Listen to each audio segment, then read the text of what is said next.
ચિત્ત એટલે આધ્યાત્મિકતા, mental health, it is most important. કહેવાય છે ને કે થોડો સમય કાઢી વાત કરી લેજો, થોડો સમય કાઢી વાત કરી લેજો, ખામોશી ઘણીવાર શ્વાસ તોડી નાખે છે. અને આજે આપણને ખૂબ સુંદર સમજ આપવા માટે મેન્ટલ હેલ્થ વિશે સમજ આપશે અને આધ્યાત્મિકતા વિશેની સમજ લઈને આપણી વચ્ચે આવી રહ્યા છે ડોક્ટર સમીર મરેલિયા, જેઓ MS જનરલ સર્જન છે. એમને આપણે વિનંતી કરીએ છીએ, આપ આપશો ડોક્ટર સમીર મરેલિયા.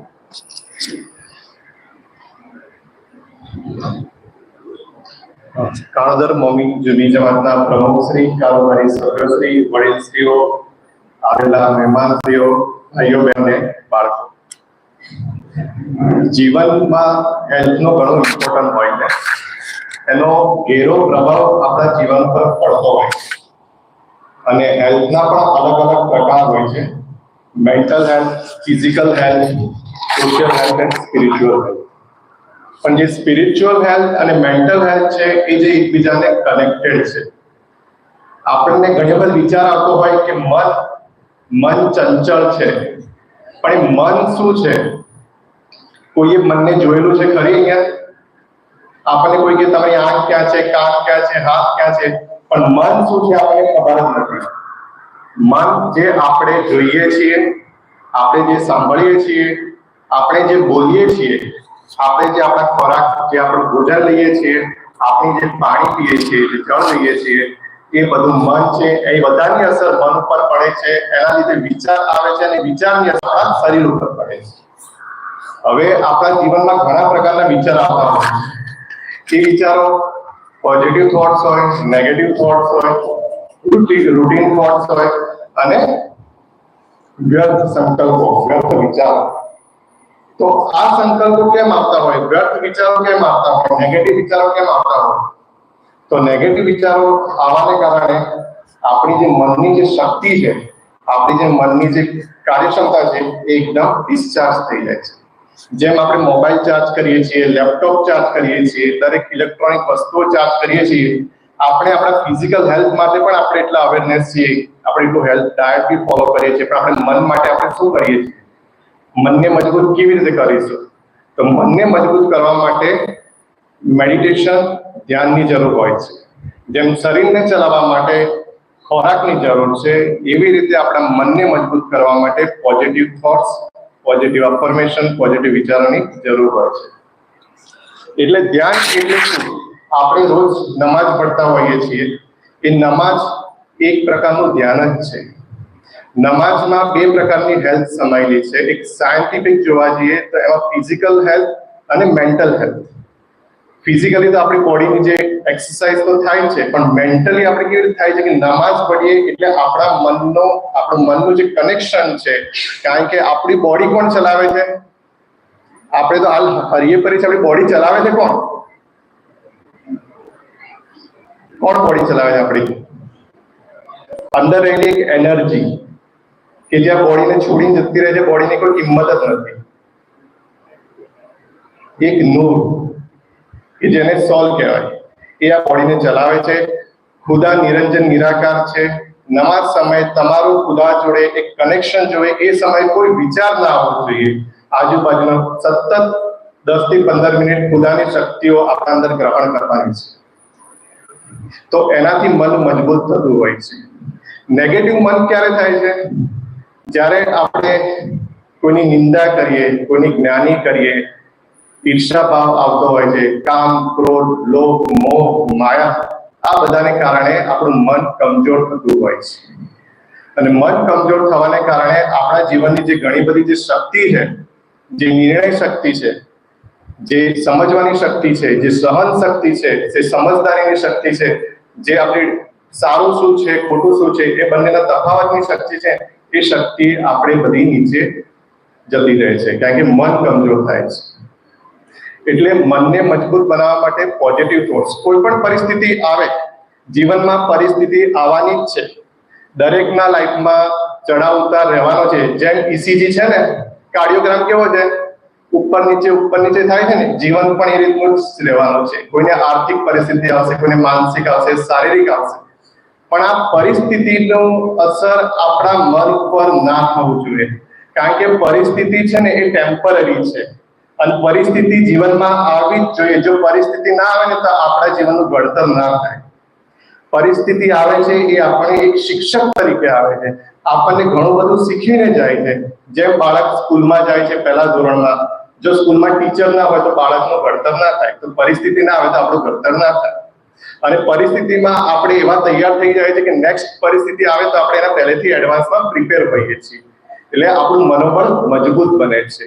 એટલે જીવનમાં પરિસ્થિતિથી એકદમ નાસીપાત થઈ જવું એ એકદમ ખોટું છે.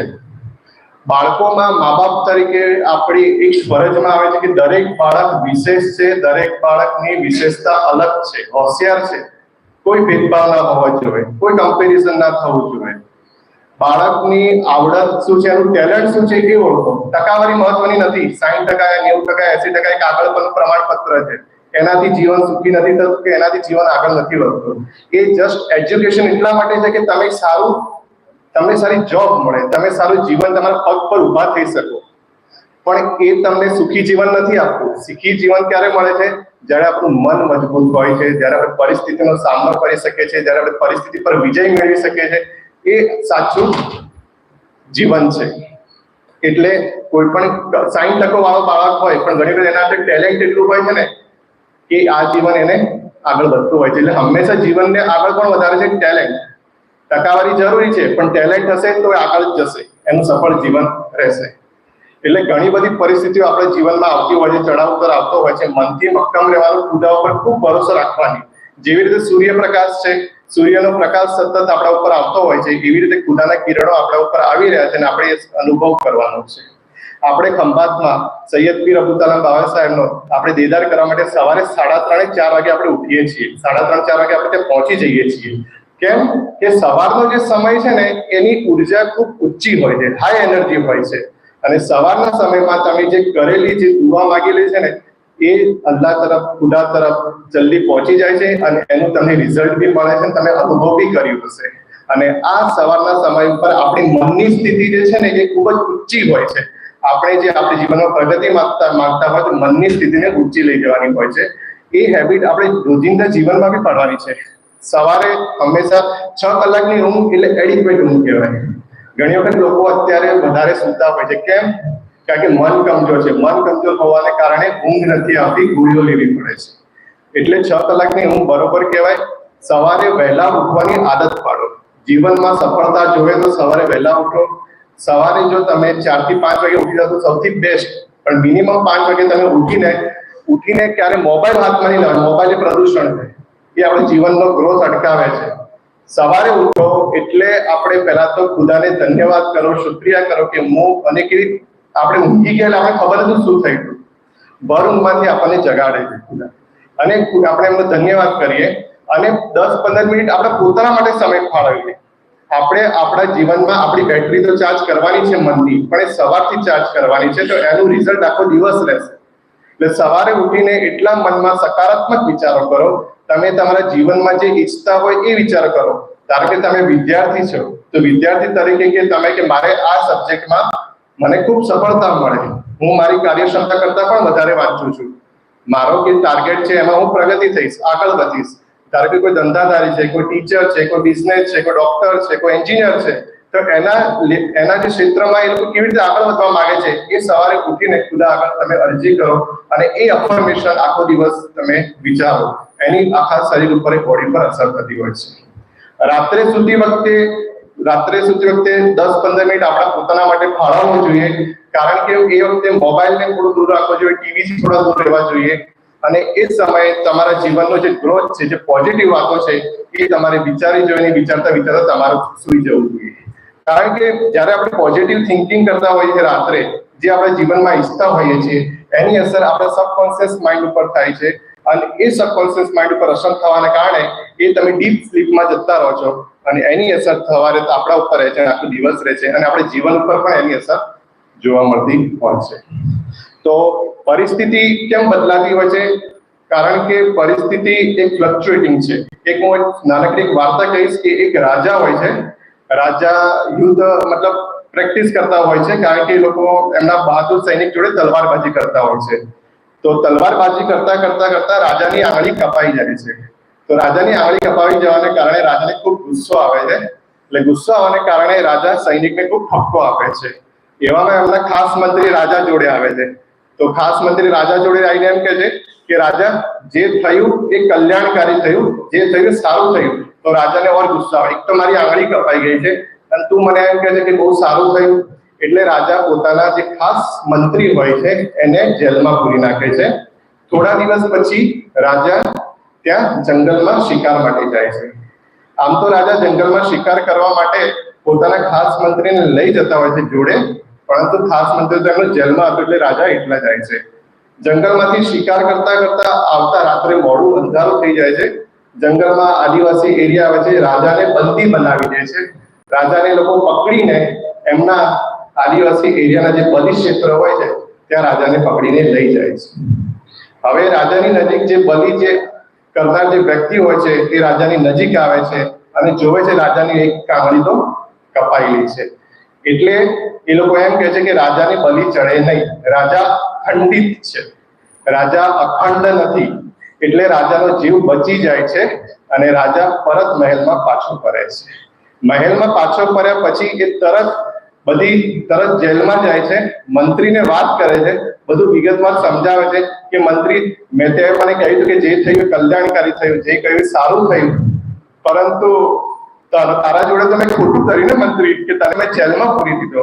એટલે મંત્રી વખતે જવાબ આપે છે કે ના રાજા, તમે જે કર્યું એ પણ કલ્યાણ કર્યું તો એ પણ સારું હતું, કારણ કે જો હું તમારી જોડે આવો, તમે તો ખંડિત હતા એટલે તમારો જીવ બચી ગયો, પણ હું તો અખંડ હતો તો મારો બી જીવ જતો રહ્યો અને મારી બી બલી ચડી જાય. એટલે કહેવાય ને કે જીવનમાં જે પણ થાય છે એ દરેક વસ્તુને પોઝિટિવ લો, નેગેટિવ ક્યારેય ના લો. જે થાય છે એ પણ સારું છે, જે થવાનું છે એ પણ સારું, આનાથી સારું થવાનું છે. એટલે પોઝિટિવ થિંકિંગ થી આપણું જીવન ઘણું બદલાઈ જતું હોય છે. જીવનમાં ચડાવ ઉતાર તો રહેવાના જ છે, પણ એને એક્સેપ્ટ કરો, વ્યક્તિને પણ એક્સેપ્ટ કરો. ઘણા લોકોનો સ્વભાવ કેવો હોય કે ધારો કે એક વિદ્યાર્થી છે, 10મા નો વિદ્યાર્થી છે, રોડ ઉપર ઉભો છે, એની આગળ A અને B નંબરની વ્યક્તિ જાય છે. તો A નંબરની વ્યક્તિ એ બાળકને એમ કહે છે કે બેટા શું કરે છે? બાળકે કે તૈયારી કરું છું. તો એ શું કહે છે? એ નંબરની વ્યક્તિ કે ખૂબ સરસ જશે, કે તને અમે બ્લેસિંગ્સ આપીએ, દુઆ કરીએ, તને કામયાબી મળે, તને સફળતા મળે, તારું ધારેલું પરિણામ મળે. પાછળથી B નંબરની વ્યક્તિ આવે છે, બાળકને પૂછે છે કેવું ચાલે? બાળક કે સરસ ચાલે છે. B નંબરની વ્યક્તિ એના મુખમાંથી એવા શબ્દો નીકળે છે કે ભાઈ જોજો, 10મું છે હો, રિઝલ્ટ જોજો કે કેવું આવે છે. ગઈ સાલ તો કે અમારા પિલાને કે બહુ મહેનત કરી 60% આવ્યા. એટલે આમાં શબ્દથી બી મનુષ્યનું જીવન, માણસનું જીવન શબ્દથી બદલાય છે. એટલે આપણા જીવનમાં આજુબાજુ ગમે તેવા લોકો હોય, પણ આપણા મન પર કોઈની અસર ના થવી જોઈએ. આપણા મનનું રિમોટ આપણી જોડે રાખવાનું છે. જો તમારા મનનું રિમોટ તમે બીજાના હાથમાં આપશો તો આપણી ખુશી, આપણું દુઃખ એ બધું બીજાના હાથમાં જ રહેશે. એટલે મન આપણું ચંચળ છે, પણ રિમોટ તો આપણી જોડે છે. એટલે પોઝિટિવ થિંકિંગ થી, પોઝિટિવ અફર્મેશન થી એને ઘણું આપણે જીતી શકીએ છીએ. બરાબર? અને જીવનમાં અસફળતા મળે તો નારાજ થવાની જરૂર નથી, કારણ કે સફળતા સુધી પહોંચવા માટે નિરાશા થવું, અસફળતા મળવી એ જરૂરી છે. કારણ કે સફળતાનું કારણ જ અસફળતા હોય છે. અસફળતા મળે ત્યારે તમે મહેનત કરો, ત્યારે તમે આગળ જાઓ છો. બરાબર? એટલે કોઈ બી વ્યક્તિ ધારો કે બહુ મહેનત કરે છે, ટકા નથી આવતા, બીજી વાર મહેનત કરે છે, ટકા નથી આવતા, તો એ વખતે આપણે એક ખુદાનો રાજ માની લેવું છે કે ખુદાએ મારા માટે પ્લાન બી, પ્લાન સી તૈયાર કર્યો હશે. પણ આપણે લોકોને શું છે કે સંયમ નથી, ધીરજ નથી, સહન શક્તિ નથી, એટલે ઉતાવળું પગલું લઈ લઈએ છીએ અને ઉતાવળું પગલું ઘણું ગંભીર નુકસાન કરે છે આપણને બધાને. એટલા માટે કોઈ પણ તમે સમય વિચારો એ બહુ સાચવીને વિચારો. ઉતાવળ કોઈ નિર્ણય ના લો, ઉતાવળ કોઈ ડિસિઝન ના લો. અને જીવનમાં આપણે યુવાનજન છીએ, ઉકળતું લોહી મળીએ, પણ ઓલવેઝ આપણા જે વડીલો છે, વડીલોને રિસ્પેક્ટ કરીએ.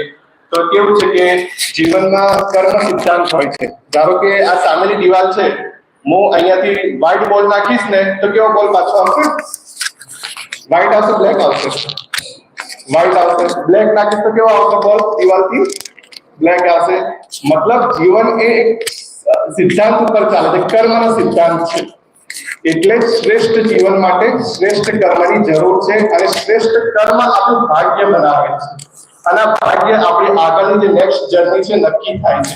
એ જીવનમાં આટલું યાદ રાખે કે આપણાથી કોઈને મદદ ના થાય પણ આપણાથી કોઈને દુઃખ ના પહોંચે એનું ખાસ ધ્યાન રાખવાનું છે. આપણી વાણીથી કોઈને દુઃખ ના પહોંચે, આપણા મનથી કોઈને દુઃખ ના પહોંચે, આપણા કર્મથી કોઈને દુઃખ ના પહોંચે એનું ખાસ ધ્યાન રાખવું છે. કોઈ કમજોર હોય, કોઈ કમજોર વ્યક્તિ હોય તો એનું ખાસ ધ્યાન રાખવું છે. એને મોટિવેટ કરવા છે, એને સપોર્ટ કરવા છે, ના તો એને બોલીને મેન્ટલી એને ડાઉન કરવાનું. બરાબર? એટલે હંમેશા જીવનમાં દુઆઓ લેવાનું કામ કરવાનું છે. કારણ કે આ જીવન એક ડ્રામા છે. નાના હતા મોટા થયા નોકરી કરી ઘરડા થશો મૃત્યુ આવવાનું છે. કોઈ આમાંથી કોઈ પરમનન્ટ અહીંયા રહેવાનું છે? કોઈ નહીં. દરેકનું મૃત્યુ નિશ્ચિત છે. કોઈની તારીખ કોઈને ખબર નથી કારણ કે આપણે સહન ના કરી શકીએ. બરાબર?